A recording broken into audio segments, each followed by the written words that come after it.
So in this vlog, I want to take you on a journey with me into lucid dreaming. So let's just talk about it. I guess the first question is like, what is lucid dreaming? You know, very plainly, if you look it up, lucid dreaming is a dream that you're alert in. When you are awake in a dream, that is a lucid dream. I was initially planning to do a vlog about the Virtuix Omni and about Fallout 4, and I'm totally gonna do that. But I was kind of sidetracked by the dreams that I had. And I know dreams are not interesting if they're not your dreams, but I had particularly lucid dreams while playing Fallout 4. And I recall having lucid dreams when I first started using the Vive virtual reality, but like, it didn't seem like I needed to report on them. But because I'm in this vlogger state now and I'm kind of like looking into myself, I was like, I'm gonna look into this. So I Googled it a bit and found that there is this connection between virtual reality gaming, particularly, and dreams. There's not a lot written, but you know, it's not uncommon for someone to have vivid lucid dreams after playing something in virtual reality. Though it's temporary. People say they have these lucid dreams for a short period of time after they experience VR for the first time, or if they have a longer session. And I've been playing in VR for quite some time, but Fallout 4 VR I played for a couple of hours, which is unusual, and like that length of playtime seemed to have triggered the lucid dream state. So there's only one study that I found in my, of course, very thorough research, but I found one study and it was reported in The Atlantic, which I trust. I subscribe to The Atlantic, think it's great. In the study I found about in The Atlantic, they talked about a group of people that had played a virtual reality racing game, they don't say which one, but played a VR racing game versus people playing a PC version. So there's not a lot of racing games, so it's probably like this Project Cars, or it could also be like Dirt. So they played a VR racing game, and then the group that played in VR had experience for vivid dream. So playing for 15 minutes was enough to trigger a lucid dream. They stopped having lucid dreams after a week or so. So that's another interesting part of it. So it's a temporary impact, it seems like. More studies. We need more studies on this stuff. That's what this is going to be. Related to, this kind of virtual reality / lucid dreams thing, there is this game transfer phenomenon. And if you play video games, you've experienced it. So game transfer is this whole other thing. So like for me, the first thing I think of is like Grand Theft Auto. So I remember the first several times I played Grand Theft Auto, and then like getting into a car afterwards was always a weird feeling, because you've literally driven cars over people and done really terrible things. And then you get in a car again and you recognize the power of the car, and also, how much you want to hear your favorite music when you're driving, and just like it's a weird kind of feeling you have, an uncanny feeling like, oh, I'm entering back into that game world, somehow getting into a car. And I know people experience that all kinds of different ways for all sorts of different games. Grand Theft Auto is just the one I think of. If you've experienced game transfer phenomenon, please talk about it in the comments. I'm sure every game has some interesting game transfer thing that happens, when you take an idea in the game and then bring it into your life. It like extends beyond the game screen. That's a kind of an interesting phenomenon. So with VR, you're doing that same thing. You're having that game transfer phenomenon, but when you fall asleep, it's like you're going back into the game world, into that VR world. Like part of your brain is thinking that you've just gone back into VR. So it's alerting you because you've been in a state that's similar. So the dream state is similar enough that it's like, hey, you probably are supposed to be awake now. You were awake the last time we were here. Oh, that's it, isn't it? That's stupid. So lucid dreaming was suddenly very interesting to me, and I was interested in how people have historically, like previous to the existence of virtual reality, how they've induced lucid dream states and what they're doing. I'm only alert in the dreams. I'm not controlling the dreams, which is, I think, a little bit different, but maybe there's some nuance we'll learn about. So this book that I found through Google search is Exploring the World of Lucid Dreaming. It's this guy, Stephen LaBerge, and Howard Rheingold. One of these guys has PhD in the name, so that legitimizes this completely. I know it's some random book from, I think, 91 that's reviewed by the Whole Earth catalog, so it tells you like the era that it's from. But I'm going to take the lessons in this book, and then I'm going to see what happens. I'm interested in exploring the dream state following these rules, but plus adding virtual reality and see what happens. So the first thing that we're going to do, and if you want to come along on this dream journey with me, that'd be great.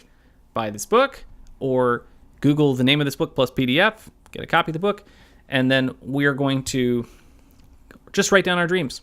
So we're going to write down like 12 dreams, 15 dreams, whatever it is.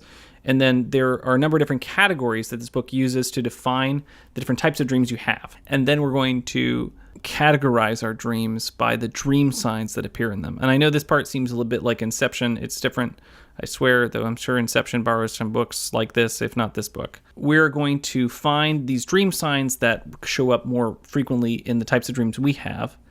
And then we're going to use those dream signs as cues for ourselves to become aware in a dream. So there's different kinds of dream signs. So one, for example, is inner awareness. An inner awareness kind of dream sign would be unexpected emotions or feelings that happen in dreams. So the example they have is, oh, when I found the door locked, I wished it open, and it opened. So that is a strange inner awareness, a strange relationship between your thoughts and then things happening, which is unusual. So that'd be an inner awareness dream sign. Actions.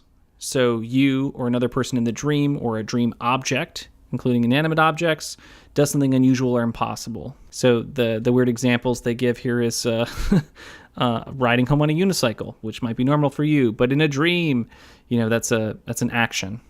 So just strange things happening. Baloney lighting up. Another example. Wow, and even referencing baloney is weird. Another one they talk about is forms. So if I consider myself a man, if in a dream state I'm a woman, or I am Mozart or a cat, that would be a form. And then the other thing is context. Objects or characters that are out of place. For me, it would be like talking to any celebrity. Those are not a lot of things. So it's like one of those four things. And we'll categorize our dreams and figure out the weird dreamlike patterns that emerge. Train ourselves to recognize one of those four things that happens in our own dreams. And that will be our wake point that will let us know that we're in a dream. And I'm sure there's a rad way that we'll come up with, we'll imagine for like a VR tool that could train both things. But, that's kind of beyond the scope of this vlog at the moment. The real challenge at the moment is just like keeping a dream journal and writing down the dreams as they happen. That's a big challenge because, you have a dream, you move, you go to the bathroom, you forget the dream. Like you really have to do it while you're lying down and then not distracted by anything else. Like even like picking up a phone to write down the dream feels like a thing that could force you to forget it. So deliberately remembering your dreams is its own weird challenge that we're going to work on. So the reasons, of course, why to lucid dream are weird. I Googled that for a minute because this book touches it in a bit, about the whys of lucid dreaming, like exploring strange spaces, visiting, unknown consciousnesses that you can't achieve in waking life. Like that stuff sounds rad. I'm totally into that. And then you Google lucid dreaming and why you might want to do it. And you get to howtolucid.com, which is talk to dead people, talk to celebrities, have sex with anyone you want. All those things sound amazing. Obviously, lucid dreaming is a great way to get there, man. Don't worry about being famous, bro. I do believe, though, that if you're interested in doing this with me, I think you should read the book. I don't think that you should shy away from that. I do believe that reading books is a powerful thing, and that by reading a book, you may be convinced of something just by reading an article online or hearing me talk about it. But reading a book is a different way of ingesting information that convinces you in a different way. And I think that reading books is important for that reason, because it's not just convincing yourself that's a cool idea. You're convincing your whole mind that it's a good idea. And that I think is a powerful and different thing than just agreeing with an idea. I'm just advertising the idea of books at the moment. But I do think you should read the book along with me if you want to do it. So right now, if you are reading the book, I'm just in the dream cataloging section, which literally not far here. So I've only read the first 2 chapters here. So that's The World of Lucid Dreaming and Preparation for Learning Lucid Dreaming. We are going to be working through the waking up in the dream world part of this thing. There's other aspects I'm sure we'll get to. Hopefully we'll finish the whole book, or I'll get bored and move on to something else, and this will feel unfruitful. But at the moment, I feel like the addition of virtual reality gives me a special tool to access lucid dreaming that I wouldn't have normally. So I'm very excited about doing this. So I don't know where this is going.